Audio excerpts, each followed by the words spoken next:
Magluluto po ako ng ano, ng itlog, natulog na.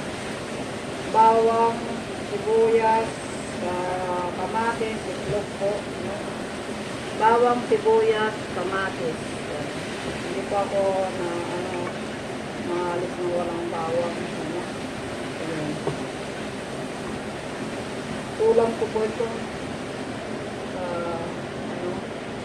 Kasi papasok po ako ng trabaho. Alas 11 ng tanghali dito. Mag-umpisa po ako ng 12 o'clock ng tanghali dito. Natapos po ako ng alas 9 ng gabi po dito sa Euro. Bukas naman, holiday po dito, wala po akong pasok. So Friday may pasok po ako sa parehong oras din po sa Friday 12:09. Umpisa ko po 12 ng tanghali. Kaya ngayon, nagpiprito po ako ng itlog na ulamin ko. Bawang sibuyas, kamatis, itlog. Meron pa sana siyang ampalaya ito. Sarap sana. Wala pong ampalaya eh. Kahit lang daon ng palaya o ano, bunga ng palaya. No? Sarap kaya ito. Tapos may tuyo na. Sarap. Ayan po, luto na yung aking ulam. Ayan. Kuya. Napakutakain. Nanalit na ang kape. Kape. Nagdagan natin ng tubig. Para sa gano'n. Hindi ko po yung ano.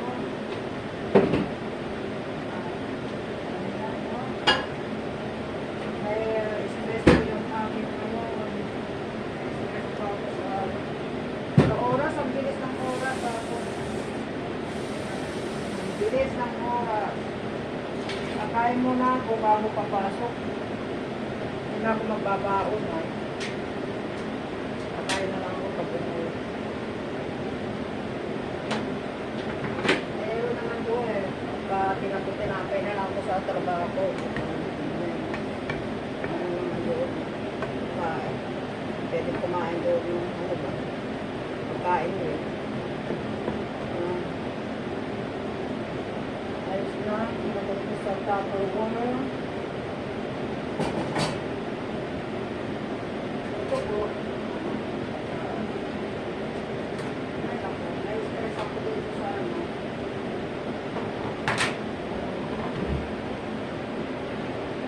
Naka-stress naman itong oras. Bilis ng oras, tapos tumuulan pa sa amin. Ako. Ayan. Bagay ko na lang dito sa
madali lang, tapos mag-ano po ako, pag-toothbrush, ano po, no?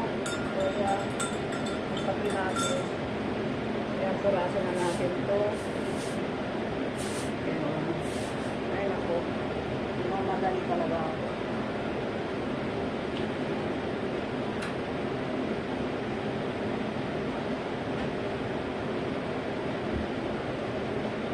ang bilis. Ako.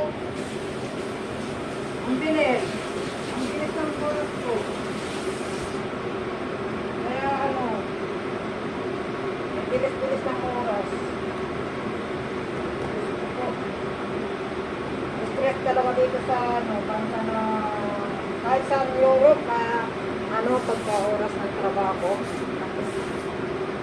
Ang oras ang bilis. Wala, mabilis ka rin dito. Tapos ano, pagkatapos ng kumain, tapos nag-brush ka. Brush ng itin. Tapos, ayaw ko yung itin.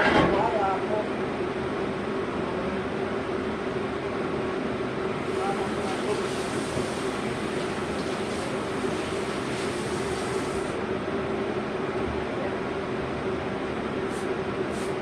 Nasa natin agad. Kasi pagka nagpirito ng ano, ng isa, dahil sila ng tika, ano naman, pag nagluto, talagang tumatalsik ang mantika. Pag-isa-bisa ba? Kaya yun. Namamadali yan. Ganun. Wala pong tagaluto sa akin eh. Kaya hirap ba eh. Masarap may tagaluto. Kasi pareho kaming may trabaho eh. Minsan pag walang trabaho yun, yung tagaluto ng pagkain ko ay ngayon, pareho kami may trabaho. Yan. Kaya kanya-kanya kami luto. Ganyan. Kanya-kanya kami luto dito dalawa. Ayun po. Kaya, kasi pag hindi punasan agad, ano, matutulog yung ano.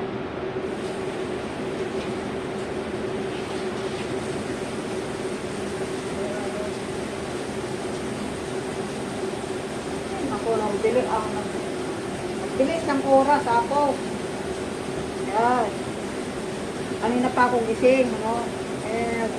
Namumuna ako ng umaga. Tapos ako sinanay. Ano, gano'n. So nga, ang dami sobrang maraming marites sa baryo namin ay. Ngayon, tumawag guys ko ganito. Alam nila ako yung uli ng katapusan ng buwan na ito. Ako, misunderstanding ba? Misunderstanding, mga marites, ay, may ano, kung ano sila. Sabihin nyo na sa maganda. Mga marites ko sa amin ay. Namimiss na, baka namimiss nyo na ako kasi ay, talaga hindi ko nang uwi. Siyempre nag-iipon pa.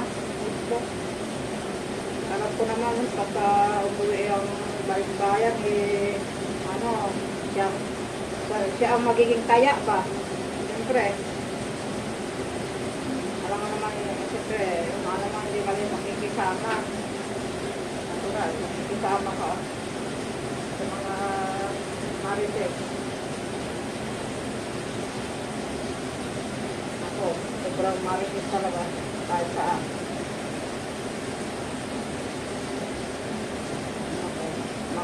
Pag-ibigin mo yung mga marites na yan, dahil ako, walang mawawala. Ano, pasensya na kayo ha, may background ako na tubig, ano, kasi, ano, pinupulasan ko yung aking balan. Ay, may mantika, matalsikan mo ng mga mantika. Pasensya na kayo ha, kung may background. So, nabasa ko muna ito ha. Bago ano, nakain ako para pinagkailan ko lang basa ko. Ay nako, ang bilis ng oras, yung ko. Ratay, sasakay pa ako. Ay nako, 2 beses ako sasakay ng ano. Sakay ako ng bus, dito, nakatapos, sakay ako ng train doon. Bago ako dumating ng ano, magtrabaho ko mamaya. 2 beses ako sasakay.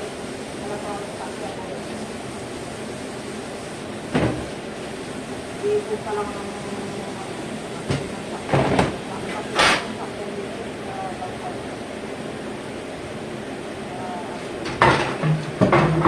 teacher dito, utang. Pag gusto mo magkasakyan, utang. Pag gusto mo malaking bahay dito, utang. Kakalpasin ka sa tawag mo. Dahil ka lang ng mga utang. Mga may bahay po, kahit saan.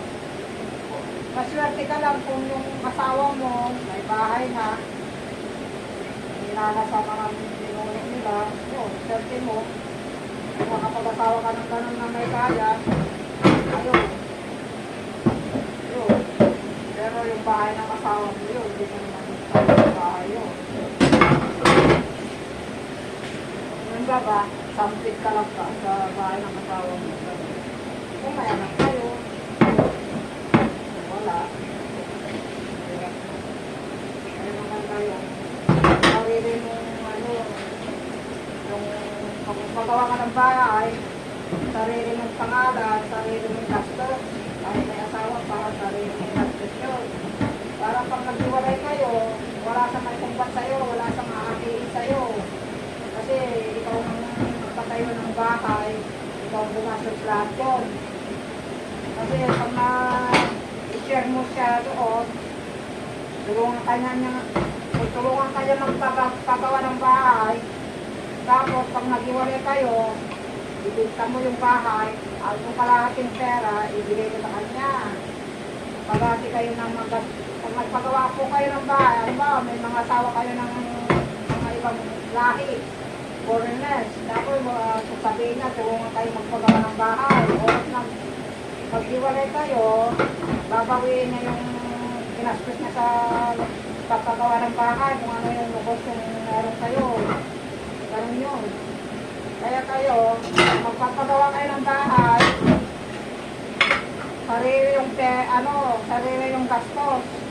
Para pag nag-iwalay kayo, wala sang sasunggat sa'yo, wala sang susunggat, wala sang sisingin sa'yo. Ako, ganun ang gagawin ko, no? Yung sarili kong gastos. Ayaw ko yung iingi ako para pagpatayo lang ng bahay ko na pangarap kong bahay. Hindi pagsikapan talaga yun na sarili mong pera. Kaya karamihan kasi dyan, ate sila ng asawa, gastos ng asawa. Isipin nyo yun, pag nagwalay kayo, din kayo yung bahay. Yan ang nangyari ko ng ganyan. Minsan nga, napapagol ko sila eh. Ako, itong kasama ko, tulungan daw niya ako ipatayo yung bahay namin. Hindi ko kahit na hindi ko yung pera niya. Yung po sa iba niya ibigay. Magbigay siya o hindi, basta itatayo ko yung bahay kung hindi sa buong house. Ganun lang yun. Hindi ko po, iyak sa kasama ko. Yung pangarap yung bahay. Sarili kong pera na ipatayo yung bahay ko. Kayo kasi yung, karamihan kasi, minsan, dumadaan sila sa doll ko. Basta na, bigyan na yung foreigners, pag nag-iwalay sila, babawiin yung ginastos sa bahay. Ito namang Pinay, bibinin ka, lahat ng pamilya ng Pinay, nakatira doon sa bahay na yun, na pinatayo ng foreigner. Ngayon, binawi yun, binin ka yung bahay, yun, binigay sa kanyang kalahati ng pera. No. Ayaw ko nangyari yung gano'n. Gusto ko, pagkaburan ko yung pera pagpatayo ko ng bahay ko. Bakit ba? Wala ko kukumpit sa akin. At ng gastos, pati gamit sa loob ng bahay, babaksin ko yun. Kahit anong nasa loob ng bahay, ating pera yun. Labas at kaloob. Hindi rin pa ako nasasakyan. Sa aking pera rin yun. Nag-iipunan ko yun, dahan-dahan ba? Hindi yung nakadagat, biglaan. Kahit hindi na may bibigay ng gasyo na biglaan eh. dahan-dahan ay. Oh. Ganun lang yun. Yung ano, hindi yung ginagawa ka sa madalian. May posesyo yun. Ganun, may posesyo yung madalian. Hindi lang agad-agad, hindi sa iyo ang yun. Paghirapan mo muna yan, bago malaking. Ganyan, hindi mamadali yung ganyan. Mamadali, yung mamadali ko, utang yun. Tapos, marami, buwan-buwan yun, pinakaltan ko. Kasi, kailangan magtrabaho ka ng madalas. Walang tayo na. Kahit ko lang tayo. Para mabayaran ko utang mo. Maramihan tayo dito. Yung mangungutang sila. Tapos ilalakang pa nila. Utang naman yung bahay. Utang naman yung yung utak ay mangungutang sila para magpagawa ng bahay sa Pilipinas. Marami po ng ganyan. Ako, pag-ipunan ko yan. Pagawa ko ng mga ganyan. Ano ko ng utang. Ako, nasakit sa ulo. Wala ka, magtrabaho ka ng hard work. Yan. Ako, kapag ka sa mundo, sakapos siya. Kailan pa siya babayaran mo. Pag hindi nabayaran mo, ito yung bahay mo. Hindi, sayang rin yung pinagpaguran mo. O, mag-hindi ka lang kabahay sa utang mo. Hanggang ito ay mawala. Ay, kukunin yung bahay mo, yung area mo, kukunin yung bahay mo pag yung inutang mo, hindi mo binayaran bago pag nawala. Ay, naku. Mahirap yung ganun. Kaya mga girl, mga guy, isipin nyo yun. Sinasabi ko sa inyo. Pag mangutang kayo, tapos hindi pa tapos yung babayaran nyo, hindi natin awak yung buhay natin. Kasi, pag hindi nyo pa natapos yung bayaran, bigla kayong kinuha ng Panginoon, ay, yung ari-arian nyo, yung pinagpundol nyo na pinaghirapan nyo sa buhay nyo, kukunin nila yan, yung mga, sa bangko ba? Kukunin yung, yung bahay, lahat ng, na napundol nyo, kukunin yun, pag hindi tapos yung bayad nyo sa, utang nyo, kung magkano na utang nyo sa bangko. Tapos may tubo pa yan. May tubo pa yan po, no? May tubo pa yan. Kaya, sabi ko sa inyo, ay nako, kayo mangutang, mahirap yun. Eh, marami dyan eh. Kahit saan. Ha? Ay, swerte lang yung, mga asawa nyo may kaya. May malas sa mga magulang. Swerte lang yun. Eh, kung wala, mangutang kayo pareho, kaya. Habang buhay pa kayo sa mundo, pagbayaran nyo yun. Pag nawala kayo, pag hindi pa natapos yung bayad yun, kukunin na ng bangko. Wala rin. Wala rin yung pinaghirapan nyo. Ay nako. Kaya ang dami dyan. Ay, ganito. Pakita-kita pa na. Yabang-yabang yung mga bahay-bahay na sa kotse, bagong bahay, bagong gamit. Kaya, utang naman. Hindi ako ingkit ba? Kala na, ang kala nila may ingkit ng mga iba dyan. Ako, kahit gawin yung gandaan nyo kaya, ay, wala, yak na ingkit. Eh, pinag-iipon nyo, pinaghirapan nyo. Dapat, hindi yung uutang ka ng bangko para magpagawa lang ng malaking passion sa Pilipinas o sa sakyan o kaharaw ng bahay, kaharaw ng sakyan, utang yan. Pinabayaran ng buwan-buwan yan eh. Buti sana kung may ari-arian kayo, di ka naman pautangan ng bangko, wala kang ari-arian. Ganun lang yun.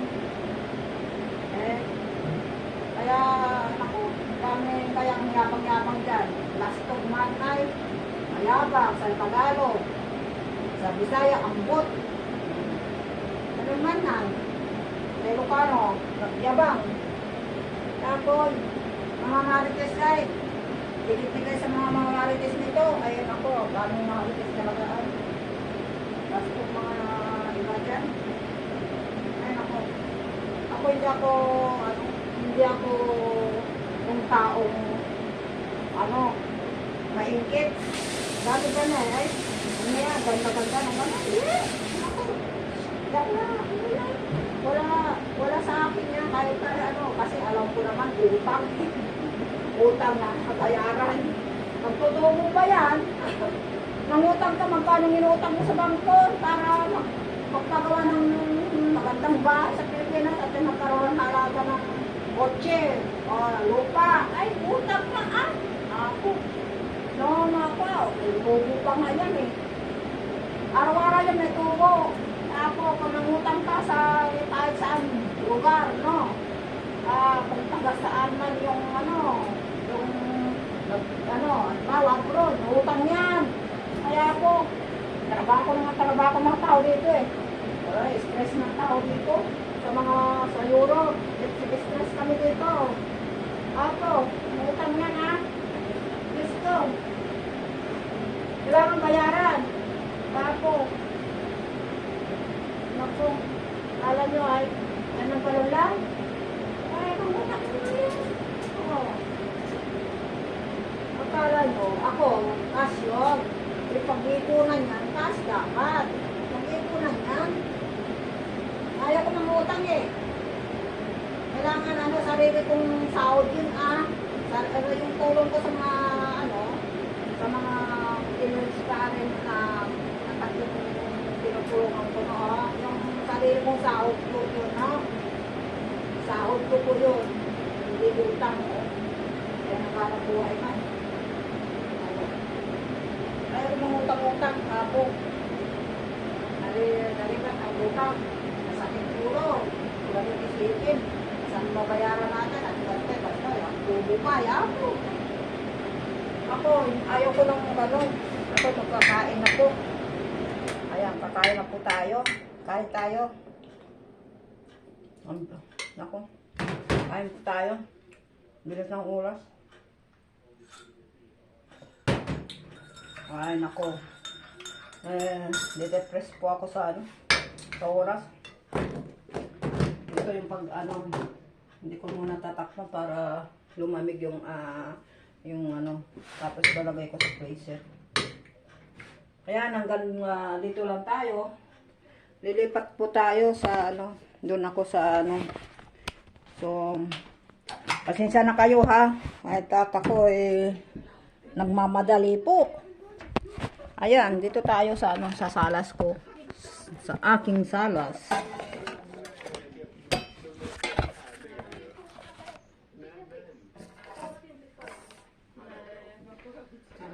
Uulan. Talaba akong battery sa labas. Uulan pala.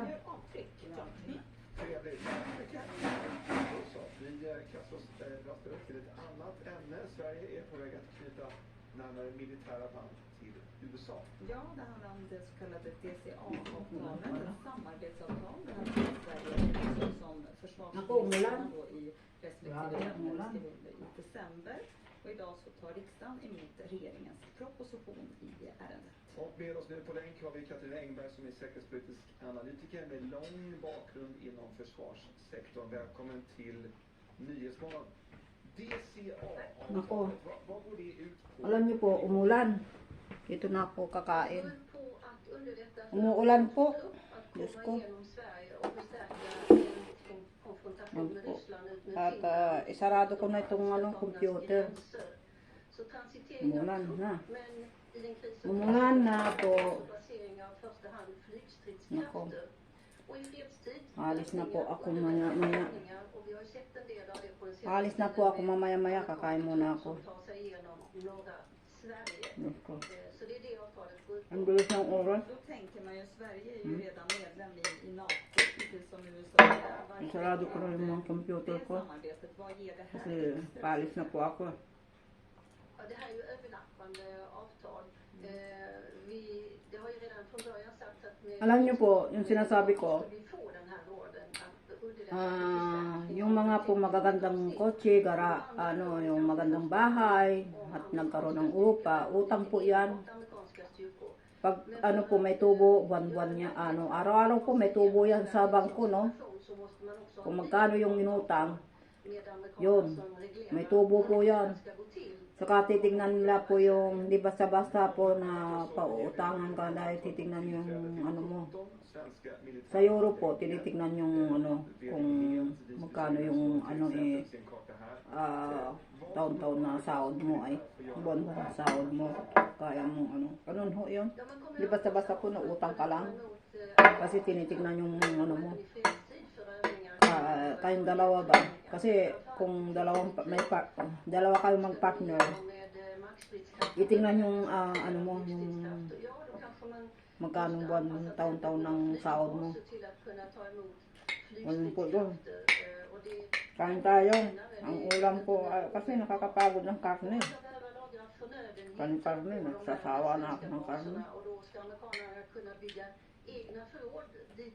Madaling kasi ito eh. Kasi ano, mag-isa tala ko ng may kulay eh. Nung mamadali ako, kain muna ako bago ako pasok. Hindi na ako magbaon na eh. Hindi na ako kakain sa bahay.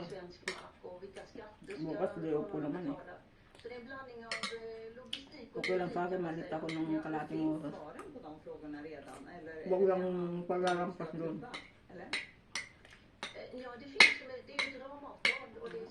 Yan. Almusal na ito sa akin eh. Almusal, tangali yan. Kritiker har ju också lyft farhågor när det Tap yung ano, kärnvapen pinilitong ano. mark. Vad säger avtalet om detta? Ingenting. Det här regleras genom Umuulan po sa amin eh. Magkakapote ako talo. Kakapote po ako na yun. Umuulan po siya. Yung kahapon, inaayos ko yung mga alaman ko. Kasi yung kaibigan ko binigyan ako ng kaso. Tapos, nilipat ko baka ng pagdating ko. Nilipat ko yung ano, alaman ko. Ilagyan ko yung buhangin. Masaya na yung mga ano ko, alaman. Pero nakulangan ako ng buhangin. Kaya bibili pa ako ng buhangin yan. Uli na ako magtanim eh. Kasi magbuhangin na rin. Dapat magtanim ako ng mayo o yung ano, aprikano. Magtanim sana ako ng ano, yung manik ba? Pwede kayang itanim yung manik. Yung binhe, yung manik ba? Yung munggo, pwede yung itanim yung munggo eh. Madali lang tumubo yung munggo po. Yung munggo. Yun ang itanim ko. Madali lang tumubo pag tagulan. Ako, yan ang gusto. Magtanim nga ako. Kasi wala akong buhangin eh. Ibili po ako ng buhangin ng parang sa gulay. Magtanim ako ng munggo. Ito parang munggo na buo. Yung bunga ng munggo. Yung gusto ko. Kasi yun eh. Pakbit ba? Ano yun? Ang tama mo? Pakbit? Nakamiss mo yung pagkain sa atin.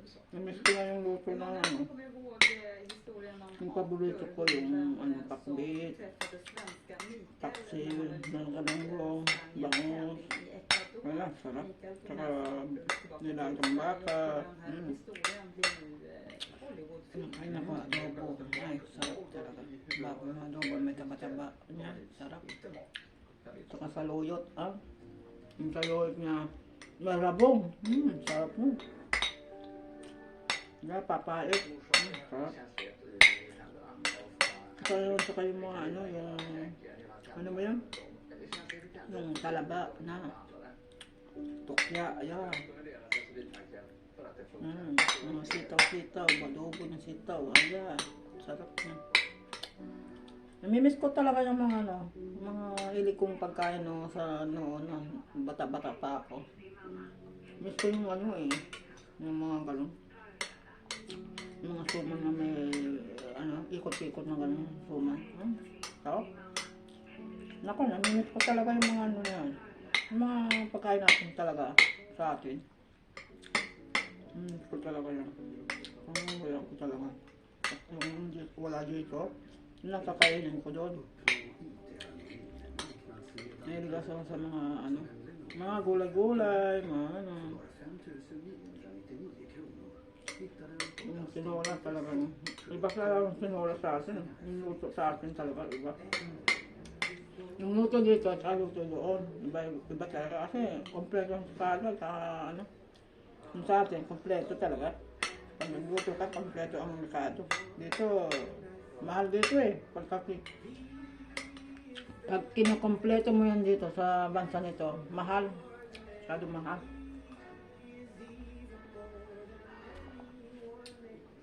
Ang bilis ng oras, Apo. Magti-12 na, Apo. Malilit ako nito. Bilisan ko nga, eh. Baka hindi ko maubos na ito.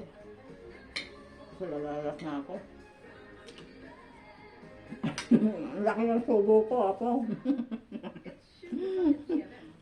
Grabe. Naku.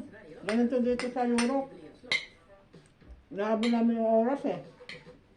Dito lang.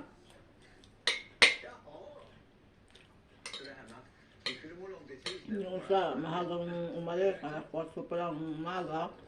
Natutulog pa yung mga tao. Tulog ba ako nun? Mahagang umalis. Hindi kami parehong oras. Nakikita lang kami pag gabi na. Hapon lang.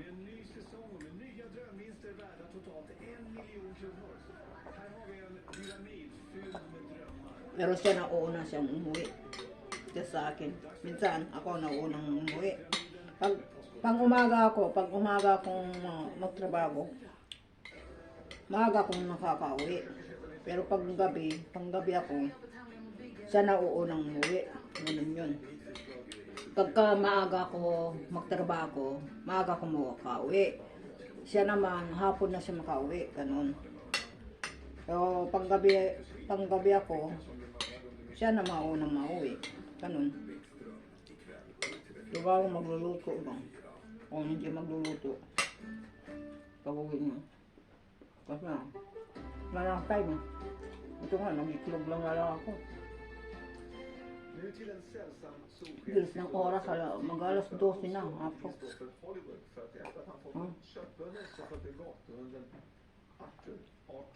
Hanggang dito na lang po ang aking vlog. Sa susunod na naman, bagay po ito sa akin, di ba? Bagay po ito sa akin.